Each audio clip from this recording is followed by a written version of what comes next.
Full disclosure, this watch was sent to me for evaluation purposes. My opinions are my own. Woo! Oh yeah, boom, right here. We have a heart rate monitor right in this box. This is a small heart rate monitor that you can wear on your wrist like a watch. Accurately measure your heart rate. Boom, boom. BP Dr. Smart Watch Instruction Manual. Ooh, look at that watch. The watch looks nice. The charging dock for your watch. Simple charging cable. It's a micro USB charging cable that plugs into your dock right here. There's a USB charging cable. Boom, plug this in, and this will charge your watch. Nice, simple design, elegant watch. Inflatable bags inside. There's an inflatable airbag in here that will pump up to measure your heart rate very accurate. You see that? That's the inflatable airbag. Make sure you tighten this 2 notches tighter than usual. Let me turn this on. Here's the watch. Let's go ahead and swipe again. Heart rate right here. We'll tap on it. It's measuring the heart rate right now. Oh, I feel the airbag is pumping up. It's pressurizing right now. There's an airbag inside. It's pressurizing up right now. It is measuring my heart rate. 62, 63, 74. Wow, my heart rate's going up. Dude, it's going up 86. Nice. It has measure. Curl,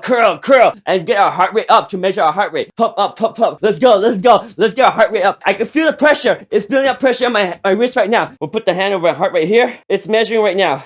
63, 70, 76, 79, 83, 86, 90, 93, 98, 100, 103, 107, 110, 114, 117, 121, 124, 127, 128. It is a simple watch. It works. You have an app that will track all your heart rate, all your measurement in the app, the BP Doctor app, and the BP watch right here. This is a nice heart rate monitoring watch that you can carry anywhere on the go and be able to measure your heart more accurate than most watches because it has the actual airbag that inflates to measure your heart rate. Pretty awesome. And this watch is an awesome way to measure your heart rate on the go. Oh yeah.